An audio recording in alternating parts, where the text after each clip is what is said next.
স্নেহের ছাত্রছাত্রীরা, আগের দিন তোমাদের দ্রবণের কিছুটা অংশ বলেছিলাম এবং সেই সমক্ষে কিছু নোটসও তোমাদের দিয়েছিলাম।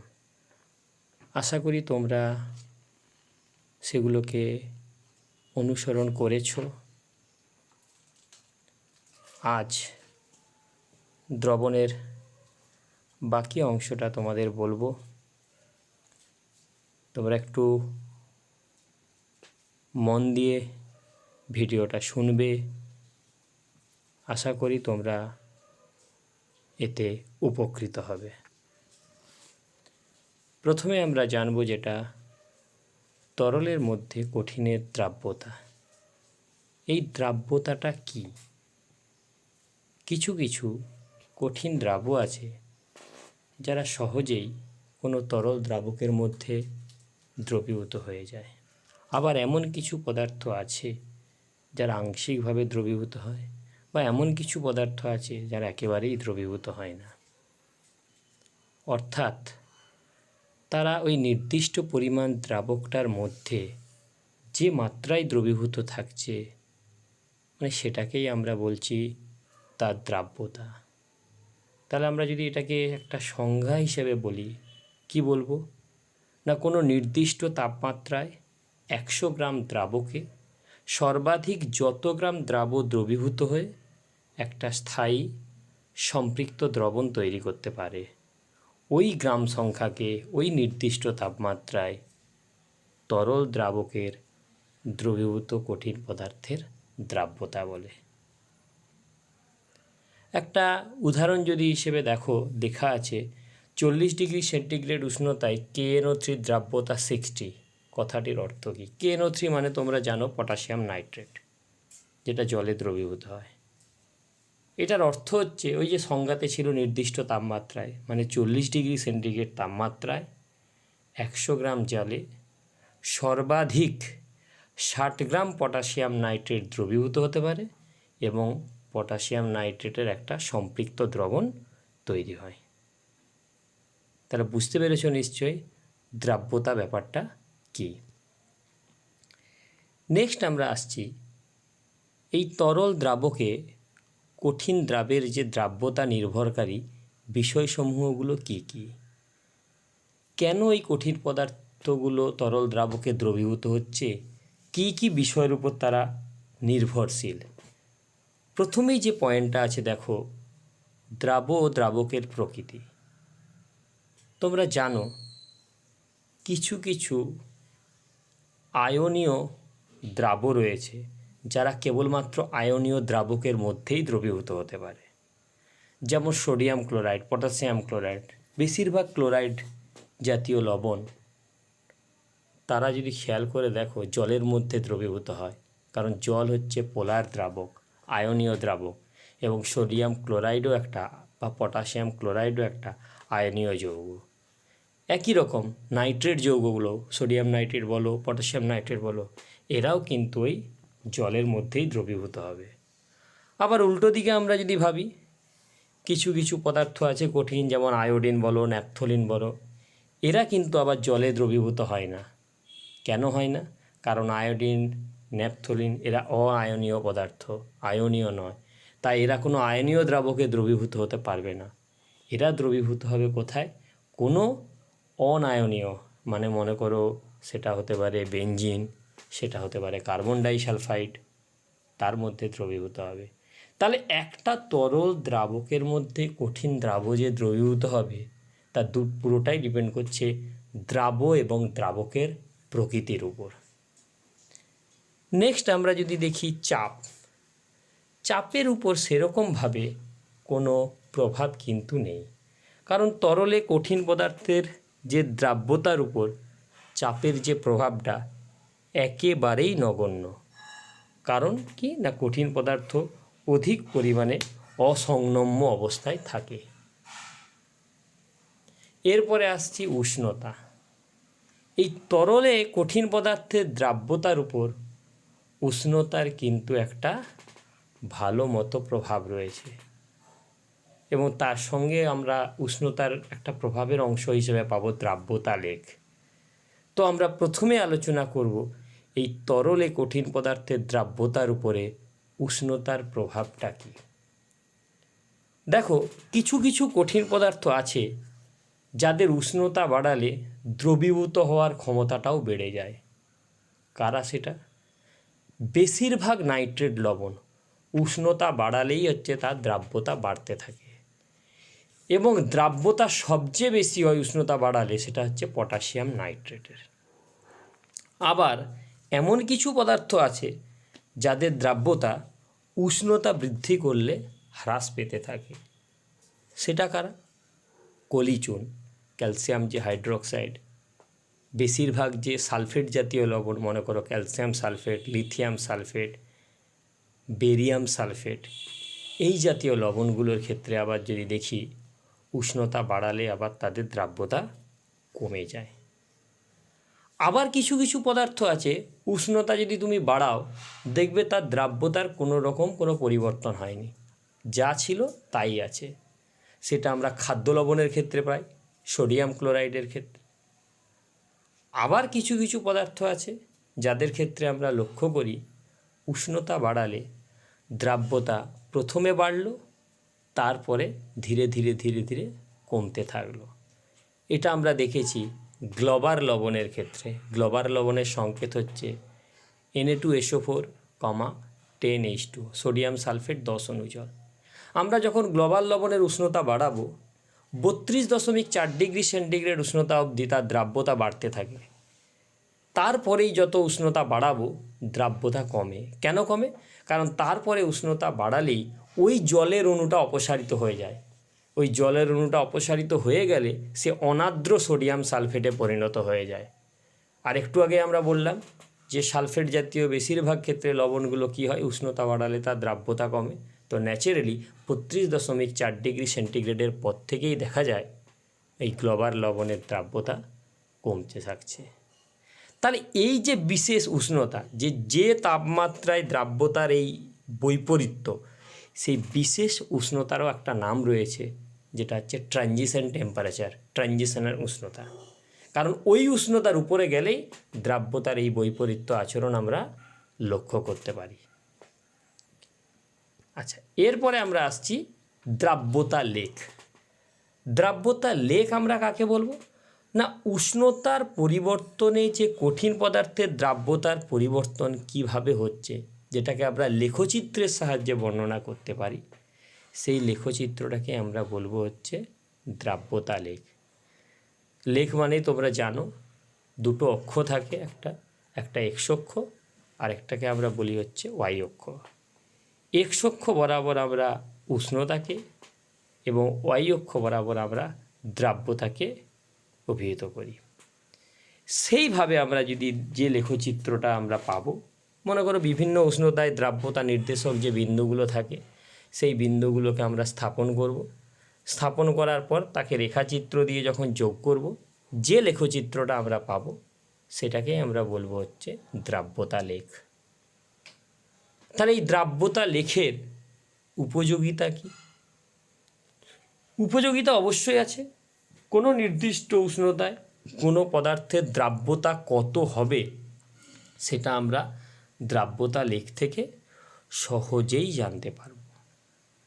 এমনকি মনে করো একই উষ্ণতায় বিভিন্ন পদার্থের দ্রাব্যতা যে বিভিন্ন, অর্থাৎ বিভিন্ন পদার্থের দ্রাব্যতার যে তুলনা, সেটাও আমরা করতে পারব। এছাড়া উষ্ণতার পরিবর্তনে তার দ্রাব্যতার কীরূপ পরিবর্তন হচ্ছে সেই ব্যাখ্যাটাও আমরা দ্রাব্যতা লেখ থেকে বলতে পারব। এমনকি কোনো সম্পৃক্ত দ্রবণকে শীতল করলে সে কী পরিমাণ কঠিন দ্রাবকে কেলাসিত করবে সেটাও আমরা এই দ্রাব্যতা লেখ থেকে জানতে পারব। তাহলে এটা আমার দ্রাব্যতা লেখের উপযোগিতা। তোমরা দেখো যে ছবি দুটো দেখা যাচ্ছে, সেই ছবি দুটো ইঙ্গিত দিয়ে দিচ্ছে যে প্রথম ছবিটাতেই তুমি দেখতে পাচ্ছ যে দ্রাব্যতা, প্রথমে দেখো পটাশিয়াম নাইট্রেটের একটা গ্রাফ আছে, যত উষ্ণতা বেড়েছে দেখো পটাশিয়াম নাইট্রেটের দ্রাব্যতা ততটাই বেড়ে বেড়ে গেছে। প্রথমে দেখো 20 ছিল, তারপরে ধীরে ধীরে ধীরে 40, 60, 80, 100 করে আমাদের মাত্রা করে দেওয়া আছে, 119-এর কাছাকাছি পৌঁছে গেছে উষ্ণতা বাড়ানোর সঙ্গে সঙ্গে। আবার যদি খেয়াল করে দেখো গ্লোবাল লবণের ক্ষেত্রে ঠিক 32.4 অবধি 4 ডিগ্রি সেন্টিগ্রেড অবধি বাড়ছিল, তারপর ধীরে ধীরে ধীরে ধীরে কমতে থাকছে। খাদ্য লবণের ক্ষেত্রে দেখো একদম একই রকম রয়েছে, উষ্ণতার পরিবর্তনে দ্রাব্যতার পরিবর্তন নগণ্য প্রায়। আবার প্যারালাল ওয়েতে সেকেন্ড ছবিতে তোমরা দেখো কলিচুনের যে গ্রাফটা দেওয়া আছে, যেখানে উষ্ণতার পরিবর্তনের ক্ষেত্রে যত উষ্ণতা আমরা বাড়িয়েছি দ্রাব্যতা লেকটা নিচের দিকে নেমে গেছে, মানে তার দ্রাব্যতা ক্রমশ কমছে। তাহলে আমরা লেখচিত্রের সাহায্যে সুন্দরভাবে একটা কঠিন পদার্থ যে তরলের মধ্যে যে দ্রবীভূত থাকে তার আমরা ব্যাখ্যাটা করতে পারছি। এবারে আমরা আসছি তরলের মধ্যে গ্যাসের দ্রাব্যতা। যেমনভাবে কঠিন পদার্থ কোনো তরলের মধ্যে দ্রবীভূত হতে পারে, সে একই রকমভাবে কোনো তরল পদার্থের মধ্যে গ্যাসীয় পদার্থও দ্রবীভূত হতে পারে। আমরা যদি দেখি যে এর যদি আমরা একটু ডেফিনেশনের দিকে যাই, তরলে গ্যাসের দ্রাব্যতার ডেফিনেশন, যে 100 গ্রাম কোনো তরলের মধ্যে সর্বোচ্চ যত গ্রাম গ্যাসীয় পদার্থ দ্রবীভূত হয়ে একটা নির্দিষ্ট উষ্ণতায় একটা সম্পৃক্ত দ্রবণ সে তৈরি করতে পারে, ওই নির্দিষ্ট উষ্ণতায় ওই গ্রাম সংখ্যাকে ওই তরল পদার্থের মধ্যে ওই দ্রবীভূত গ্যাসের দ্রাব্যতা বলি। তারা বোঝা গেল নিশ্চয়ই। যেমন আমরা জলের মধ্যে কি করি, কার্বন ডাইঅক্সাইডকে কি করা হয়, ডিজলভ করা হয়, মানে দ্রবীভূত করা হয়, দিয়ে তৈরি করা হয় সোডা ওয়াটার। তাহলে এখানে জল হচ্ছে তরল পদার্থ আর কার্বন ডাইঅক্সাইডটা হলো গ্যাস। তাহলে এইভাবেই আমরা তরলের মধ্যে কোনো গ্যাসকে দ্রবীভূত করতে পারি। একই রকমভাবে এই তরলের মধ্যেও যে গ্যাসের দ্রাব্যতা, সেটাও কিছু কিছু বিষয়ের উপরে নির্ভরশীল। কি কি সেই বিষয়? না, প্রথমটা বলছে তরল এবং গ্যাসের প্রকৃতি। একই রকম আগেরটাই যেমন তোমরা পড়েছিলে, তরলটা কেমন হবে এবং গ্যাসীয় পদার্থটাও কেমন হবে। যেমন আমরা যদি HClকে ডিজলভ করাই, দ্রবীভূত করাই, HCl সহজে দ্রবীভূত হবে জলের মধ্যে। কেন? কারণ সে জলের মধ্যে দ্রবীভূত হয়ে H+ এবং Cl- আয়ন তৈরি করতে পারবে। সে কিন্তু কোনো কার্বন ডাইসালফাইড বা ক্লোরোফর্মের মধ্যে দ্রবীভূত হয়ে H+ বা Cl- আয়ন তৈরি করতে পারবে না। আবার অ্যামোনিয়া গ্যাসকে জলে ফেললে সে জলের মধ্যে দ্রবীভূত NH4+ এবং OH- আয়ন তৈরি করতে পারবে, যেটা সে ক্লোরোফর্মের মধ্যে বা কার্বন ডাইসালফাইডের মধ্যে দ্রবীভূত হয়ে করতে পারবে না। তাহলে নির্ভর করছে কি না, ওই তরল এবং গ্যাসের প্রকৃতির উপরে। ঠিক আছে। এরপরে আমরা যদি একটু খেয়াল করে দেখি 2 নম্বর পয়েন্ট, একই রকমভাবে পরীক্ষাকালীন উষ্ণতা। তাহলে এই পরীক্ষাকালীন উষ্ণতার উপরেও কিন্তু তরলের মধ্যে গ্যাসের দ্রাব্যতাটা আমরা বুঝতে পারি। কীরকম ব্যাপারটা? না, তরল পদার্থের মধ্যে দ্রবীভূত গ্যাসের দ্রাব্যতাটা উষ্ণতা যদি আমরা বাড়াই তখন তার দ্রাব্যতাটা কিন্তু কমে যায়, আবার উষ্ণতা কমালে দ্রাব্যতাটা বাড়ে। কি করে বুঝব? মনে করো একটু আগেই তোমাদের বলছিলাম জলের মধ্যে কার্বন ডাইঅক্সাইডকে দ্রবীভূত করা আছে। এখন ওই জলটাকে যদি আমরা উত্তপ্ত করি, দেখব বুদবুদ আকারে কিছু বেরোচ্ছে। কি বেরোচ্ছে? না, কার্বন ডাইঅক্সাইড বেরোচ্ছে। কেন বেরোচ্ছে? কারণ যখনই জলটাকে উষ্ণ করা হলো তার ভেতরে দ্রবীভূত থাকা যে কার্বন ডাইঅক্সাইড কিছুটা বেরিয়ে গেল, মানে কার্বন ডাইঅক্সাইডের দ্রাব্যতাটা কমে গেল। তাহলে বুঝতে পারছো নিশ্চয়ই যে পরীক্ষাকালীন উষ্ণতার উপরে তরল গ্যাসের দ্রাব্যতাটা কিন্তু পুরোটাই নির্ভরশীল। উষ্ণতা বাড়ালে ওই তরলের মধ্যে গ্যাসের দ্রাব্যতা কমবে, আর উষ্ণতা কমালে ওই তরলের মধ্যে গ্যাসের দ্রাব্যতাটা কিন্তু বাড়বে। আর 3 নম্বর পয়েন্টটা আমরা যদি আসি, চাপ, এটা কিন্তু ঠিক উল্টোটা। আমি যদি উষ্ণতাটাকে স্থির রেখে চাপ বাড়াই, তাহলে ওই তরলের মধ্যে গ্যাসের যে দ্রাব্যতা সেটা কিন্তু আমার বাড়বে।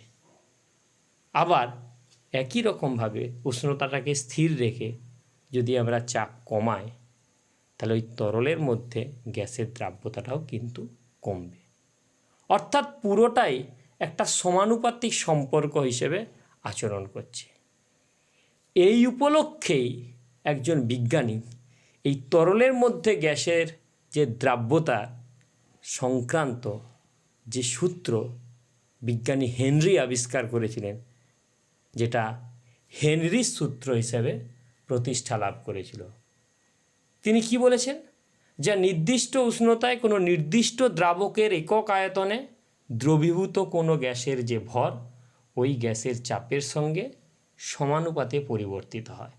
অর্থাৎ এটাই তিনি বলতে চাইছেন যে চাপ বাড়ালে দ্রবীভূত গ্যাসের ভরটাও বাড়ে, আর চাপ কমালে দ্রবীভূত গ্যাসের ভরটাও কমে। তোমরা দেখেছো বিভিন্ন থামস আপের বোতল বা কোকাকোলার বোতল বা তোমরা স্প্রাইটের বোতলে দেখেছো, যখনই আমরা কোনো বটল ওপেনার দিয়ে ছিপিটাকে খুলে দিই, বুদবুদ আকারে গ্যাস বেরোতে থাকে। কেন বেরোলো? তার কারণ প্রথমে দেখবে চাপ দিয়ে ওই কার্বন ডাইঅক্সাইডকে দ্রবীভূত করে রাখা ছিল। যেই বটল ওপেনার দিয়ে ঢাকনাটা খুলে দেওয়া হলো, সঙ্গে সঙ্গে ওটাকে চাপ মুক্ত করে দেওয়া হলো। তাহলে চাপ মুক্ত করার কারণে যত গ্যাস দ্রবীভূত ছিল তার বেশিরভাগটা কি হলো? অনেকটাই বেরিয়ে গেল। অর্থাৎ চাপ কমালে যে দ্রবীভূত যে গ্যাসটা কমে গেল, সেটা আমরা পরিষ্কার হেনরির সূত্রের সঙ্গে মিলে যাচ্ছে। তাহলে হেনরির সূত্রটা তোমরা একটু ভালো করে দেখবে। নেক্সট আমরা চলে যাব গাঢ়ত্ব অনুসারে দ্রবণের শ্রেণীবিভাগ। কি সেই গাঢ়ত্ব অনুসারে দ্রবণের শ্রেণীবিভাগ? না, একটা মনে করো দ্রবণে কি পরিমাণ দ্রবীভূত আছে, তার গাঢ়ত্বের লেভেলটাই বা কত, সেই বিভাগে আমরা যদি দেখা যায় দ্রবণকে আমরা 3টে শ্রেণীতে ভাগ করতে পারি। একটা হচ্ছে সম্পৃক্ত দ্রবণ, একটা অসম্পৃক্ত দ্রবণ এবং একটা অতিপৃক্ত দ্রবণ। সম্পৃক্ত দ্রবণ কাকে বলবো? কোনো নির্দিষ্ট উষ্ণতায় কোনো নির্দিষ্ট পরিমাণ দ্রাবকে সর্বোচ্চ যত গ্রাম দ্রবীভূত হয়ে দ্রবণটি তৈরি হয়, সেই উষ্ণতায় সেই দ্রবণকে আমরা বলবো হচ্ছে সম্পৃক্ত দ্রবণ। অর্থাৎ দ্রাবককে আমি যদি নির্দিষ্ট করি, তাহলে ওই নির্দিষ্ট দ্রাবকে সর্বোচ্চ যতটা দ্রবীভূত হয় দিয়ে সম্পৃক্ত দ্রবণ তৈরি হয়। যে আর যদি দ্রাব যোগ করি, সে কিন্তু আর কোনোভাবেই দ্রবীভূত হবে না, থিতিয়ে পড়ে যাবে। সেই রকম দ্রবণকে আমরা বলবো হচ্ছে সম্পৃক্ত দ্রবণ। যদি মনে করি যে আমরা 50 সিসি জল নিলাম, যে তার ক্যাপাসিটি হচ্ছে সে 20 গ্রাম সোডিয়াম ক্লোরাইডকে দ্রবীভূত করবে। আমি যদি 20 গ্রাম সোডিয়াম ক্লোরাইডই পার্টিকুলার ফেলি, তখনই কিন্তু ওই 20 গ্রাম সোডিয়াম ক্লোরাইড জলের মধ্যে কিন্তু গুলে যাবে। এটি একটা সম্পৃক্ত দ্রবণ। এর চেয়ে বেশি যদি আমরা ফেলি, সেই অতিরিক্ত পরিমাণ কিন্তু আর দ্রবীভূত হবে না, কারণ তার আগেই সে সম্পৃক্ত হয়ে গিয়েছিল। আর 2 নম্বরটা কি বলছে? না, অসম্পৃক্ত দ্রবণ। অসম্পৃক্ত আমরা কাকে বলছি? না, কোনো নির্দিষ্ট উষ্ণতায় কোনো নির্দিষ্ট পরিমাণ দ্রাবকে সর্বোচ্চ যত গ্রাম দ্রবীভূত থাকা উচিত, তার চেয়ে কম পরিমাণ দ্রবীভূত থাকলে সেই উষ্ণতায় সেই দ্রবণটাকে আমরা বলবো অসম্পৃক্ত দ্রবণ। যেমন আমি একটু ভাবি, একটু আগেই যে তোমাদের উদাহরণটা বলছিলাম যে 50 সিসি জলে 20 গ্রাম সোডিয়াম ক্লোরাইড সর্বোচ্চ দ্রবীভূত হতে পারে। এখন যদি 20 গ্রাম সোডিয়াম ক্লোরাইড দ্রবীভূত হয়ে গেল, মানে সে সম্পৃক্ত হয়ে গেল। তার চেয়ে কম, সে 18 হতে পারে, 16 হতে পারে, 15 হতে পারে, 14 হতে পারে, এত গ্রাম যদি সোডিয়াম ক্লোরাইড দ্রবীভূত থাকে, তখন যে দ্রবণটি তৈরি হয় সেই দ্রবণটাকেই আমরা বলবো হচ্ছে অসম্পৃক্ত দ্রবণ। এরপরে 3 নম্বর দ্রবণ যেটা, সেটা হচ্ছে অতিপৃক্ত দ্রবণ। সেটা কি না, কোনো নির্দিষ্ট উষ্ণতায় কোনো নির্দিষ্ট পরিমাণ দ্রাবকে সর্বোচ্চ যত গ্রাম দ্রবীভূত থাকা উচিত, কোনো একটি বিশেষ অবস্থায় ওই দ্রবণে তার চেয়ে বেশি পরিমাণ দ্রবীভূত থাকলে সেই দ্রবণকে আমরা বলবো হচ্ছে অতিপৃক্ত দ্রবণ। এবং এই দ্রবণটা আমরা দেখেছি সোডিয়াম থায়োসালফেট, যাকে আমরা বলি হচ্ছে হাইপো Na2H2O3, 5H2O, যার সংকেত হচ্ছে, সেই সোডিয়াম থায়োসালফেট বা হাইপোর মধ্যে আমরা এই অতিপৃক্ত দ্রবণটা আমরা লক্ষ্য করতে পারি। এরপরে আমরা যেটা যাব সেটা হচ্ছে কেলাস কি, কেলাসন কি, বীজ কেলাস কি এবং এই বীজ কেলাসের ব্যবহার কি। কেলাস আমরা কাদের বলবো? না না যাদের কিনা কোনো নির্দিষ্ট জ্যামিতিক আকার থাকবে এবং কিছু সমতল পৃষ্ঠ দ্বারা আবদ্ধ থাকবে, অর্থাৎ নির্দিষ্ট জ্যামিতিক আকার বিশিষ্ট এবং নির্দিষ্ট সংখ্যক সমতলিক পৃষ্ঠ দ্বারা সীমাবদ্ধ যে সমসত্ব কঠিন পদার্থ, সেই সমসত্ব কঠিন পদার্থকে আমরা বলবো হচ্ছে কেলাস। কেলাস বিভিন্ন রকম হয়, যেমন আমরা যদি লক্ষ্য করি সাধারণ লবণ, খাদ্য লবণ NaCl এর কেলাস বলবো আমরা। আবার যদি ফটকিরি বলি, যার সংকেত K2SO4 Al2SO4 এর হোল 3, 24H2O, মানে পটাশিয়াম সালফেট, অ্যালুমিনিয়াম সালফেট, তার সঙ্গে 24 অণু জল। আমি ব্লুভিট্রিয়ল বলতে পারি তুঁতে, ঠিক আছে, সেখানে হবে CuSO4, 5H2O। এগুলো সব যৌগরূপে থাকবে, যেগুলো কেলাস হিসাবে। একই রকম মৌল হিসেবেও কেলাস থাকতে পারে, মৌলিক কেলাস বলবো আমরা, যেটা আমরা কার্বনের ক্ষেত্রে পাবো, আয়োডিনের ক্ষেত্রে পাবো, সালফারের ক্ষেত্রে পাবো। এইগুলোই হচ্ছে, মানে এদের প্রত্যেকেরই নির্দিষ্ট জ্যামিতিক আকার থাকবে এবং এরা কয়েকটি সমতলিক পৃষ্ঠ দ্বারাই সীমাবদ্ধ। এর পরেরটা আমরা যদি দেখি সেটা হচ্ছে কেলাসন। কেলাসন কি একটা জাস্ট প্রসেস, একটা প্রক্রিয়া কি না, যে পদ্ধতিতে কোনো কঠিন পদার্থের সম্পৃক্ত উষ্ণ দ্রবণে শীতলীকরণের মাধ্যমে ওই পদার্থের বিশুদ্ধ কেলাসাকার পদার্থ প্রস্তুত করা হয়, সেই পদ্ধতিটাকেই আমরা বলবো হচ্ছে কেলাসন।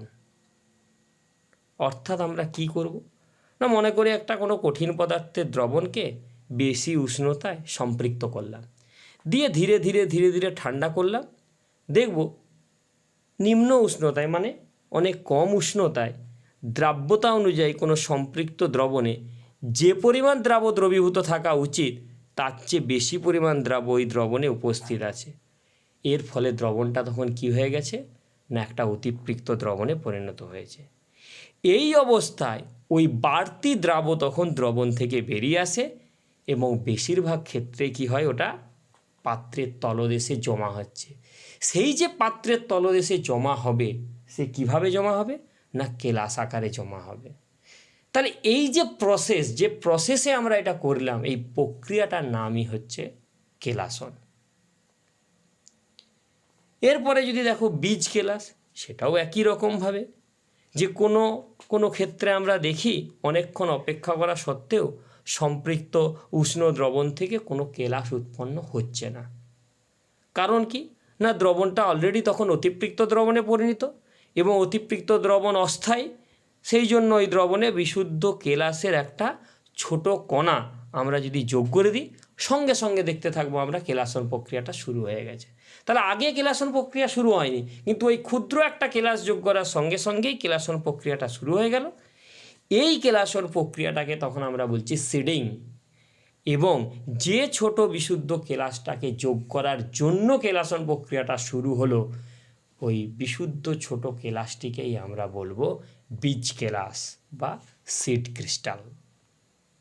এরও কিছু ব্যবহার রয়েছে, কি না, তালের রস থেকে আমরা যে তাল মিশ্রি তৈরি করি, এমনকি চিনির যে শিল্পোৎপাদন হয়, বায়ার বলে একটা প্রসেস আছে যেখানে বক্সাইড থেকে অ্যালুমিনিয়ামকে প্রস্তুত করা হয়, অ্যালুমিনিয়াম হাইড্রক্সাইডকে সেখানে বীজ কেলাস রূপে ব্যবহার করা হয়। এটি হচ্ছে আমাদের বীজ কেলাসের ব্যবহার।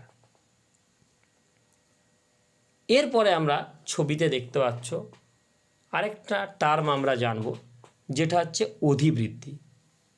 জিনিসটা কি না, ঘরের উষ্ণতার থেকে অধিক উষ্ণতায় প্রস্তুত কোনো সম্পৃক্ত দ্রবণের মধ্যে দ্রাবের একটা কণাকে দেখো সুতো দিয়ে ঝুলিয়ে দেওয়া হয়েছে।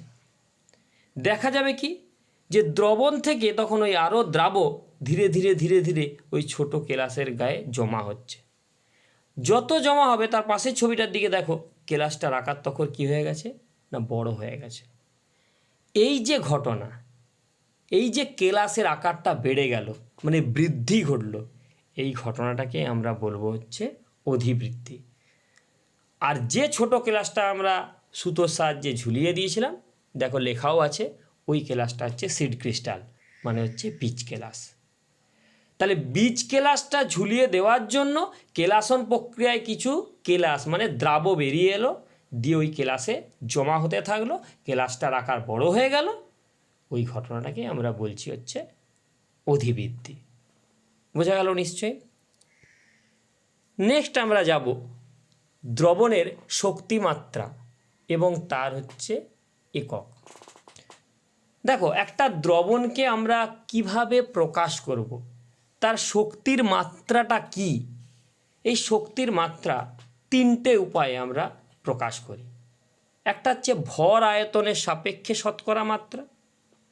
যেমন মনে করো 100 মিলি আয়তনের কোনো দ্রবণে দ্রাবের যত গ্রাম দ্রবীভূত থাকে সেটাই হয়ে যাবে ভর আয়তনের সাপেক্ষে শতকরা মাত্রা।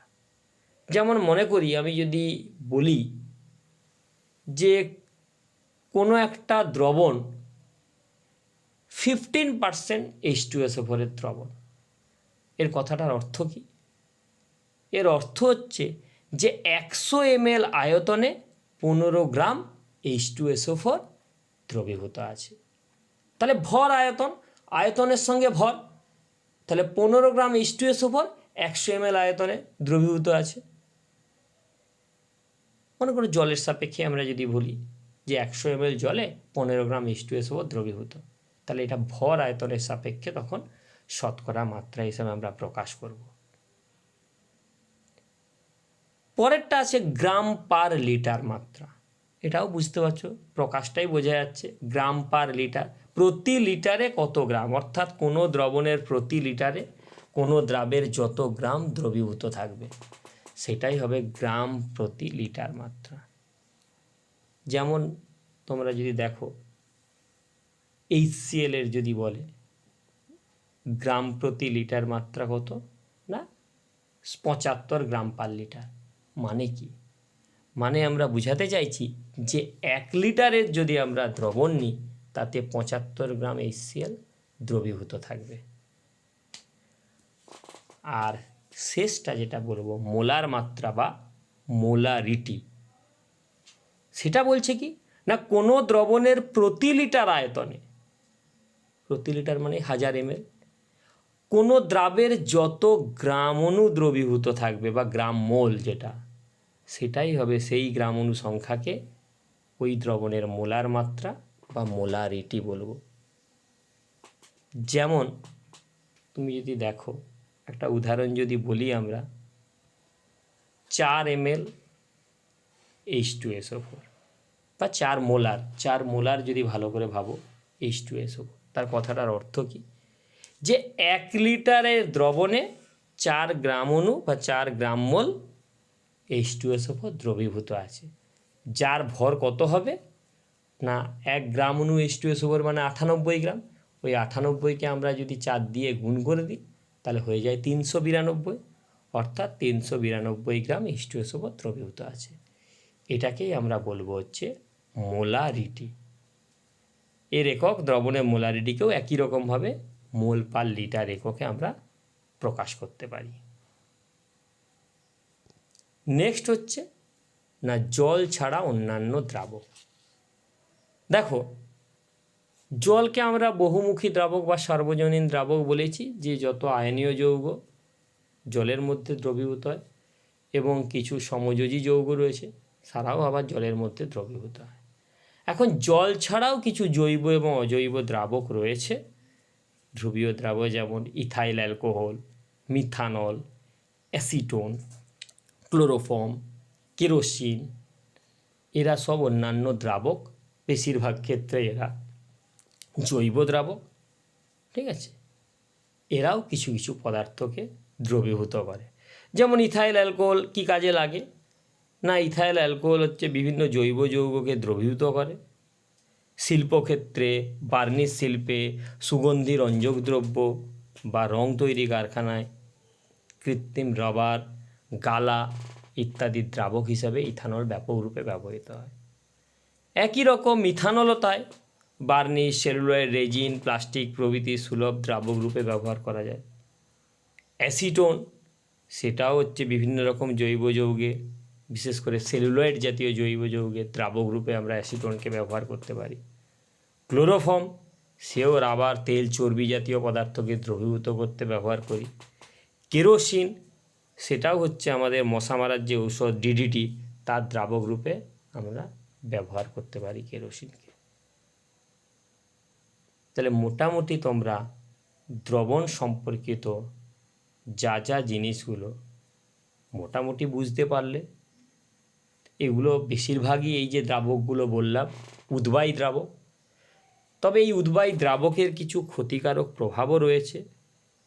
এই রাসায়নিক মনে করো শিল্পে রং বা বার্নিশের তৈরি কারখানায় যে দ্রাবকগুলো ব্যবহৃত হয় তারা সহজেই উবে যায় এবং বাতাসে মিশে যায়। বাতাসে মিশে গিয়ে কিন্তু এরা আমাদের খুব ক্ষতি করে, বিশেষ করে ক্যান্সার, হাঁপানি এই জাতীয় রোগের সৃষ্টি হয়। এদের যদি উপস্থিতিতে তুমি বেশিক্ষণ থাকো তাহলে তোমার কিন্তু চোখ, গলা, নাক জ্বালা জ্বালা হবে, মাথার যন্ত্রণা দেখা দিতে পারে, কিছু ক্ষেত্রে বমি বমি ভাবও দেখা যায়। বিশেষ করে এরা সেন্ট্রাল নার্ভাস সিস্টেম, যেটা কেন্দ্রীয় স্নায়ুতন্ত্রকে ব্যাপক ক্ষতি করে, কিডনিকেও ক্ষতিগ্রস্ত করে। আবার দ্রাবক হিসেবে ক্লোরোফর্মকে যদি ব্যবহার করো, সেটা সূর্যালোকের সংস্পর্শে এসে বাতাসের অক্সিজেনের সঙ্গে বিক্রিয়া করে আবার বিষাক্ত ফসজিন গ্যাস, যেটা COCl2, সেটাও উৎপন্ন করে দেয়। ফলে এই সমস্ত উদ্বায়ী দ্রাবক কিন্তু পরিবেশে যদি মেশে, বায়ুমণ্ডলে যদি মেশে, তাহলে বায়ুমণ্ডলকে তো বিষাক্ত করছে, সে প্রভূত মানব জীবনেও ব্যাপক ক্ষতি সাধন করে। তো মোটামুটি এইগুলোই তোমরা ভালো করে পড়বে। দ্রবণ সংক্রান্ত যাবতীয় নোটস আগের দিন যেমন দিয়েছি তোমাদের আবার দিয়ে দেবো, একটু ভালো করে তোমরা পড়বে, তাহলে তোমরা আরও ভালো উপকৃত হবে। আর সবাইকেই একটা কথা বলা, সকলেই সুস্থ থেকো, বাড়িতে থেকো, প্রয়োজন ছাড়া বাড়ি থেকে একেবারেই বেরোবে না। আমরা সকলে সচেতন থাকলে খুব শীঘ্রই আমরা পুরনো আমাদের সেই পৃথিবীকে স্বমহিমায় দেখতে পাব। আজকে এ পর্যন্তই।